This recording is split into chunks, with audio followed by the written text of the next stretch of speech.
ওরে বাবা রে বাবা, কি হইলো এটা? কি হয়ে গেল কেমনে? ইসি রে, 6 তলার উপরে কাঠ পড়তাছে। উপরে টায়ারের তো কাঠ পড়ছিল, আপনার মাথার উপরে পড়তো। আমি যদি আপনার ধাক্কাটা না হরাইতাম। 10,000 টাকা কামাইলো, আমার দিল মাত্র 100 টাকা, আর নিজের পকেটে থুয়ে দিল সব।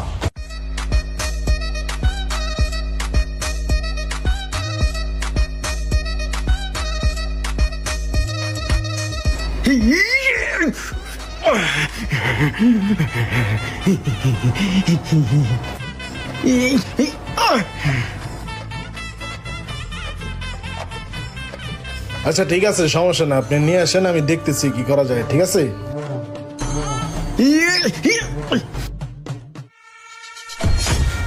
ইসি রে, 6 তলার উপরে কাঠ পড়তাছে। লোকটা তো মরবো এখন।